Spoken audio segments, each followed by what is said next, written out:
Hello, today I want to talk about NFTs again. Now you can check out my previous video here where I basically describe what they are. Today I want to talk about how much people are paying for these things because it's crazy, whether or not there's any justification for that, and what the future might hold. Now, as a refresher, NFTs are non-fungible tokens. They're a digital asset. Essentially, it's any kind of electronic computer file, except for there's an encrypted token in there that verifies originality and ownership of that file. Now, there could be versions, so not all just one-offs. Many are, but there could be a series where there's a 1 to 60 numbered items, and those are the ones that are considered official and originals.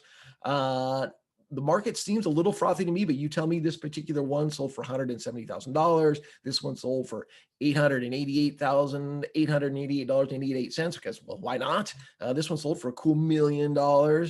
This one, which was featured in the previous video, sold for $561,000. And this one, the granddaddy of them all, sold for $69 million, which seems a little bit crazy. And the thing that's weird, and the thing that everyone's saying is, well, what? It's just a file, right? So here's one. Do I have the original? It looks exactly like the original, or is it this one, or maybe it's this one, or maybe it's this one. So I mean, that's the thing. So why would people buy these, given that they're so easy to copy? It may not be the original one with the token, but it's very easy to copy and enjoy it just the same. So let's take a step back and think about actual physical art. Believe it or not, these things can be very difficult to verify with absolute certainty, especially as the pieces go back in time, right? You have stylistic experts, they'll give their opinion on it. It's only opinion.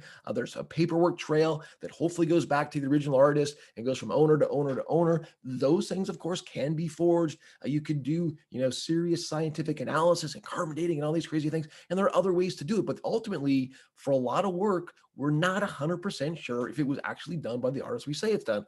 And that is a problem. So you'll see when someone will say, hey, it's up for market. We're, 88% sure that this is the real one, but we don't know. Well, in comes NFTs. If you want to be certain about something as much as you're certain about death, well, it turns out NFTs are kind of that way, right? So you have this token. It says you have the original one, period. It's encrypted, etc. So that's why people maybe find these things attractive, because they know with certainty that they have the actual one. Now, of course, prices have gone down. Last week, we see this news article, despite the fact that these things have been going crazy. Will the future enable us to sell these at what prices? Who knows? We'll tell you now.